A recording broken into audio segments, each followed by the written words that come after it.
Why hello everyone and welcome to Sipz and Storiez. My name is Elizabeth and in today's video I wanted to discuss some of the best books that I've read so far in 2020. So yes, 2020 has been a crazy year, but one of the best things about this year is all this extra time for reading.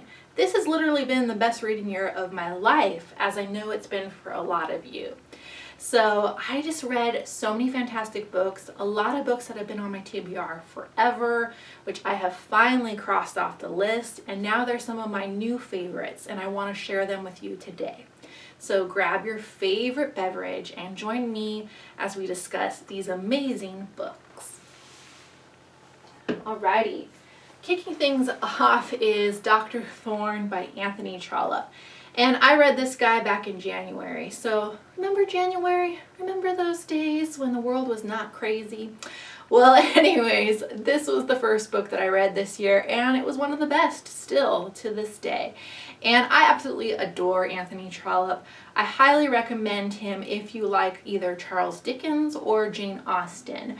So I always feel these books are like someone took a little bit of Dickens, a little bit of Austen, and mixed them all together into wonderful literature.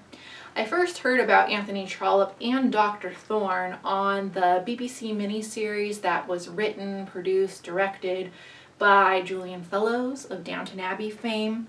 And that is such a terrific miniseries. I highly encourage that you watch it if you want to get into Anthony Trollope and get an understanding of his sense of humor.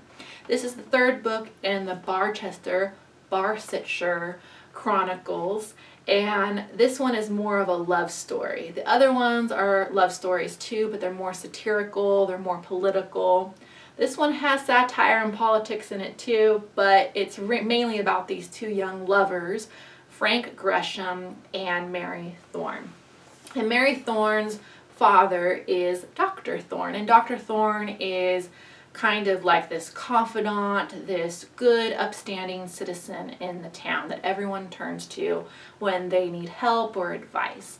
And Mary knows that Dr. Thorne is not her biological father, but she treats him like a father because he's raised her all his life and she's actually his niece.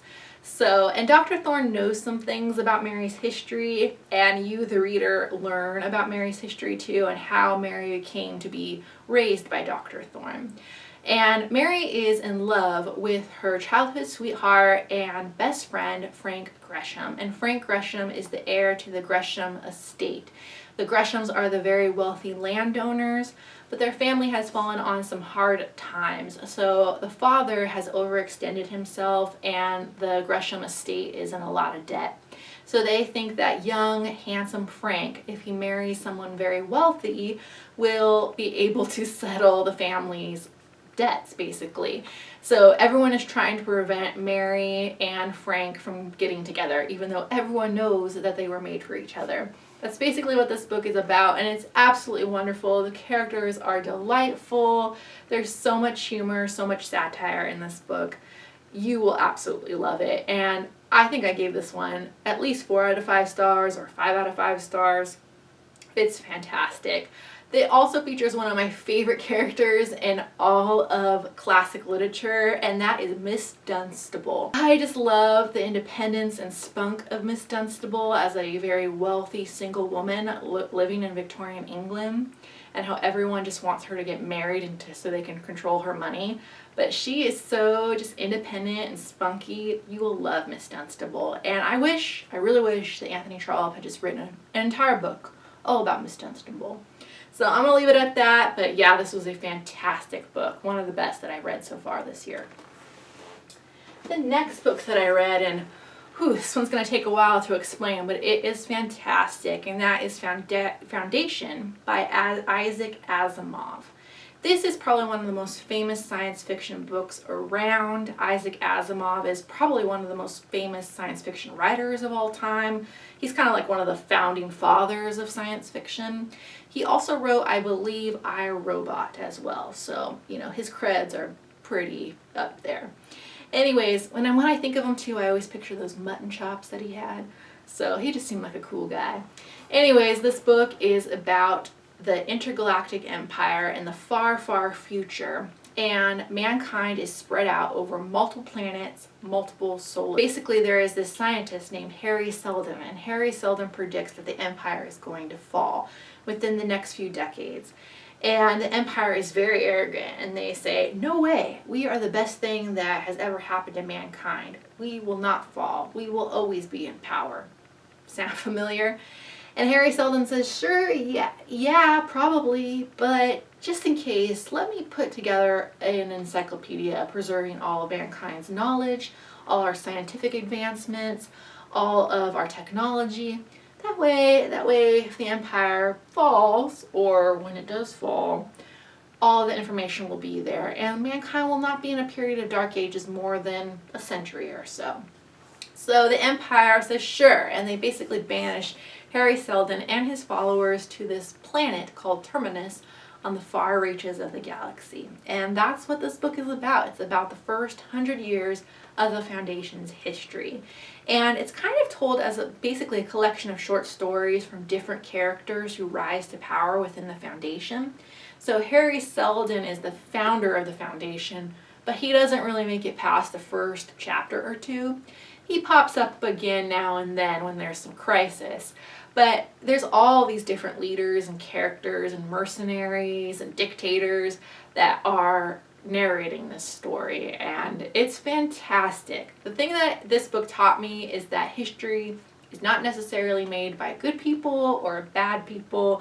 It's made by people that want to challenge the status quo, that see things differently and have a different vision of the future, and that stand up to authority figures. So I really enjoyed this book.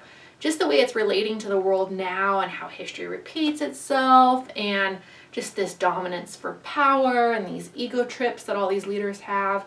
That's why this book is fantastic. There's so many quote-worthy passages in this book, and yeah, it's really relating to what's happening in the world right now.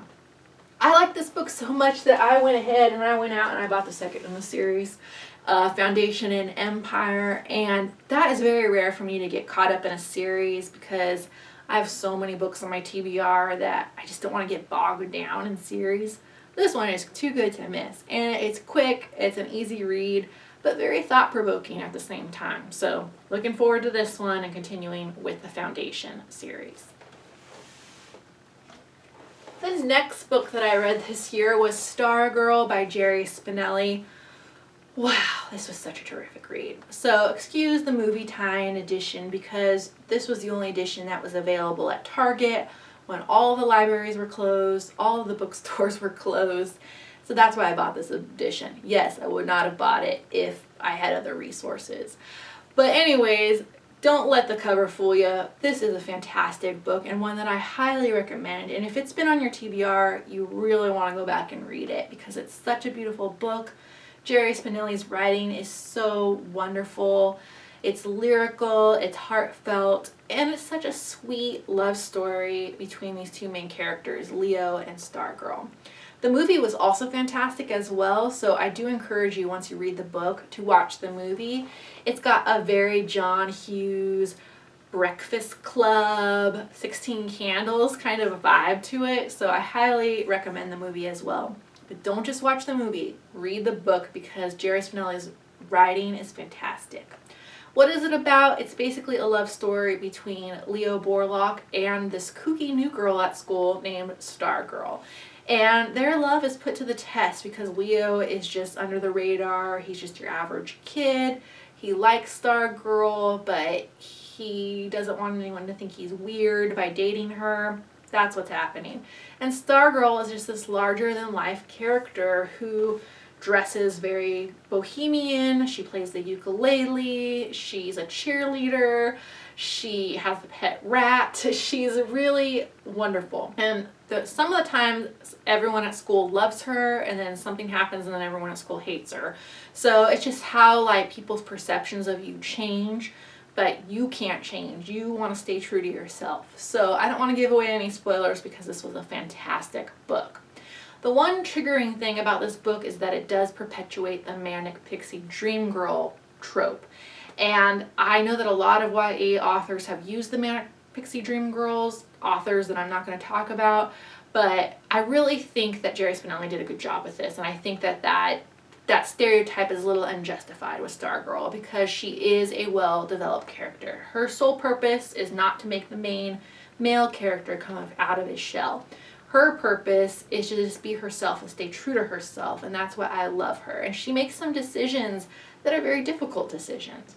Also, Jerry Spinelli wrote a second book that is all told from Stargirl's perspective. So I'll just leave you with that. However, I did love this book. It was such a simple, sweet love story. And the high schoolers sound like high schoolers in this book. They don't sound like graduate college students. They sound like real kids to me, which is what I really appreciated. So yes, this was a 5-star read all the way.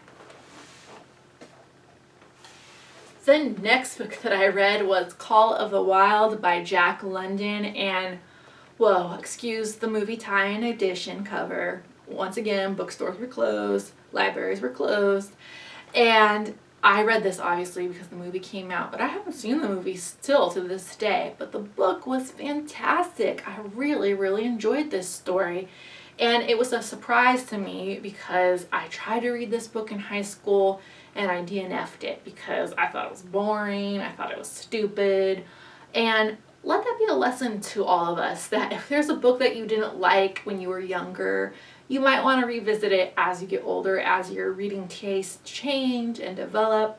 Because now I love this book. I thought this was one of the best books that I read not only this year, but that I've ever read. And if you're unfamiliar with the story, it is about a dog named Buck who starts out with a very glamorous life living on this farm in California. He's very wealthy. His owner is a rich judge. He has the run of this farm. He's king of the castle, basically. And one day, one of the farm hands steals him and ships him up to Alaska to become a part of a sled dog team. So most of this book is about Buck on the sled dog team, gaining dominance within the pack. And Buck's ultimate goal is to gain his independence, and that's what this book is about. His transition from domesticated animal to working dog to ultimately an independent, free-spirited animal and character, a return to nature. This is beautifully told and beautifully written. I love Jack London's writing. It's very reminiscent a little bit of Ernest Hemingway. So if you like Ernest Hemingway, I think you might like Jack London too, or vice versa. This book was a lot like Old Man and the Sea too. So I love Old Man and the Sea. A lot of people don't like that book, but the writing is very similar. It's very terse, crisp. It's very bracing. You really do feel like you are in the Alaskan wilderness, and you can just picture all of these scenes happening around you. However, this book is very harsh, so I really do not recommend it for anyone younger than the age of maybe 12 or 13. I think you kind of have to know your reader with this one. There are some scenes where they basically beat Buck into submission at the beginning, so he will become a part of the sled dog team, and to be honest, those scenes are very, very difficult to read, especially if you're an animal lover, but they're necessary to the plot. Also, there's a lot of dog-eat-dog scenes, a lot of fights to the death, that type of thing. So this is a very manly book, so I don't want to stereotype. This is a good book for girls too, but this is very boys will be boys kind of a book. Dog-eat-dog. So I really enjoyed this story. I'm so glad that I gave this book a second chance because I absolutely loved it. And I think I gave it 4 out of 5 stars. Okie dokie, the next book that I read this year was Major Pettigrew's Last Stand by Helen Simpson. And this is such a popular book. This book has been on my TBR for at least 10 years. And like I said, 2020 was the year of just checking things off the TBR, going back, going through my books, seeing which ones were still worthwhile, still worth reading. And so I do encourage you, if you have not read this book, Major Pettigrew's Last Stand, you will love it. This is definitely one that you want to go back and read. It almost kind of has a classic quality to it. Helen Simpson gets compared a lot to Jane Austen. And I know at first I was like that too, like what? No new author is like Jane Austen. Jane Austen is the I Ching. She is the ultimate of literature. You can't just go comparing every Tom, Dick, and Harry to Jane Austen. But in Helen Simpson's case, I really do think those comparisons are justified. Her writing is it's got that like very calming effect like Jane Austen's writing, but it's very funny. It's very humorous, and it's very smart too. It's wit smart as well, just like Jane Austen can be. And the characters are amazing. This is a very character-driven novel. This is about a retired major in the army named Major Pettigrew, and he is a widower that lives in this tiny little village in England, and he lives in this charming little English estate, this English cottage. And every day he goes to the store, his local shop, and the shop is run by Miss Jasmina Ali. She is a Pakistani woman, and she's also a widower, and her and Major Pettigrew bond. That's basically what this book is them just bonding and talking and having this very light, sweet romance. And they talk about books and food and their husbands and their wives. It's just a beautiful, their relationship. However, of course, like all lovers, they are separated because of their family. So Major Pettigrew's family and friends think that this relationship is totally inappropriate. What is he doing with this woman? He has nothing that he can relate to with her. And then Miss Jasmina's family is even worse. They think that she's a widower now. She does not need to be in another relationship. She should just do what all women do, is, go off into the sunset, retire, leave her shop to her younger male relative. And so that's what this book is about. It's really hilarious. There is also a lot of talk about inheritance in this book. So Major Pettigrew's brother at the beginning dies, and he has this antique gun, and Major Pettigrew has the twin antique gun, and they are really expensive and very valuable guns. And so the brother's family wants to sell their gun so they can get their inheritance right away. And Major Pettigrew is very traditional. He wants to keep them together so the family can sell them when something happens to him. And it's just hilarious. The brother's family is so funny. The daughter-in-law and the sister-in-law they're basically just Lydia and Mrs. Bennet from Pride and Prejudice. So fantastic book. This is one you're going to want to take slow as well. I read this book over the course of a couple weeks. This is a bubble bath book. This is a backyard hammock kind of a book. And I loved it. I gave it 4 out of 5 stars. Okay, well, speaking of Jane Austen, the next book I have here is Sense and Sensibility. So I think a lot of people have been reading Jane Austen this year because there's just a calming effect to Jane Austen. There's a continuity about Jane Austen. Her language is so beautiful, so elegant. And they're love stories, right? I mean, we all love a good love story, especially when times are tough. This was the last one I had to read, Sense and Sensibility, which is unusual because this is one of the big 3.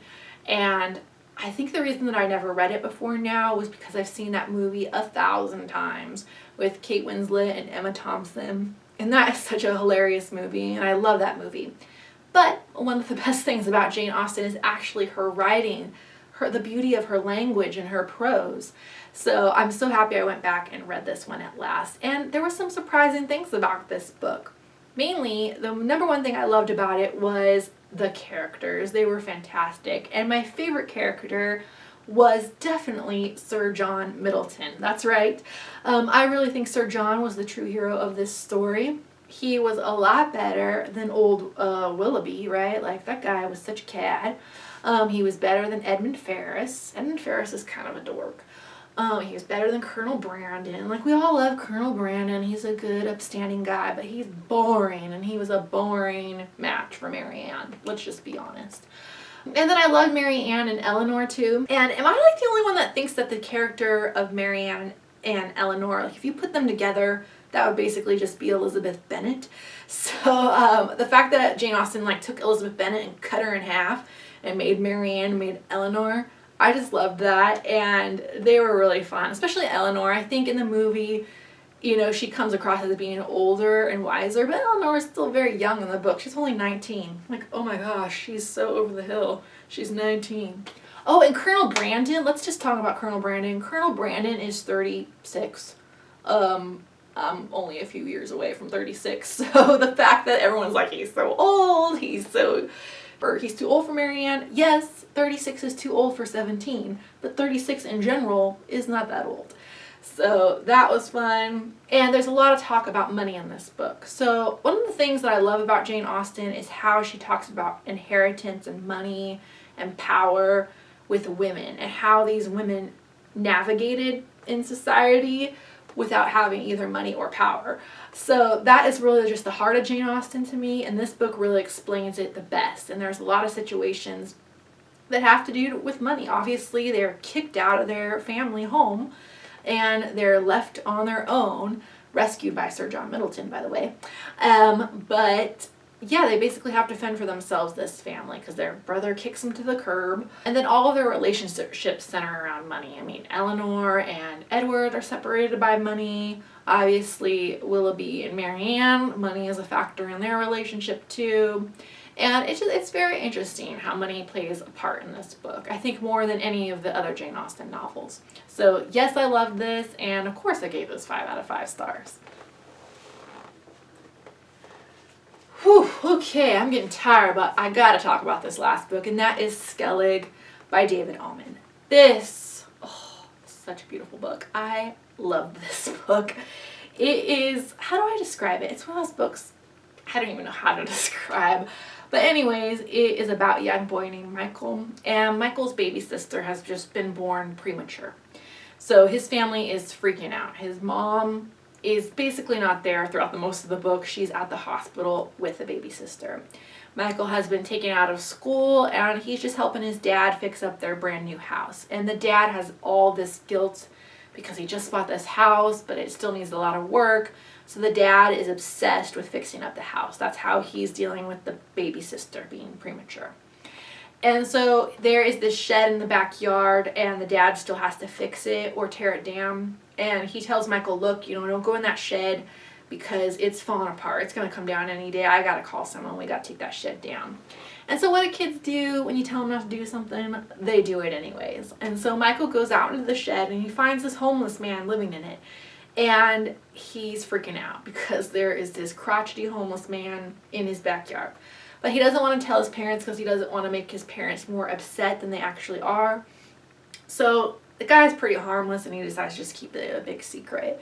And Skellig is just asking for things like food and aspirin and things like that. So every day Michael goes out into the shed to bring Skellig some food. And that's what this book is about. And if you take a deep dive and then you get into the story, it's so beautiful, and you start to learn who Skellig is, why he's there, and it's such a beautiful book. It's so lyrically told, and there's just this timeless quality to this book, which I absolutely love. It could have been set in any decade, any country. It's just so timeless, this book.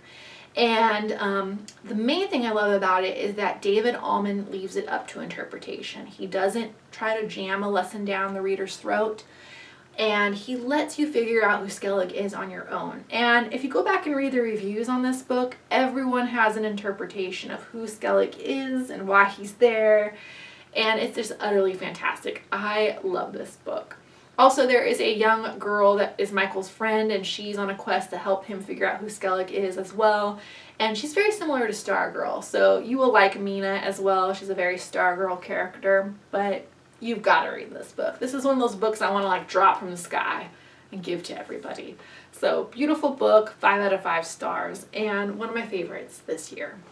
Alrighty guys, thank you for joining me for that long-winded video. 2020 has been a crazy year, but an amazing reading year, and I'm looking forward to the next 4 months when we're coming up on fall reading, holiday reading. There's a lot more good books in my future, I'm sure. So thank you for joining me, and have a terrific day.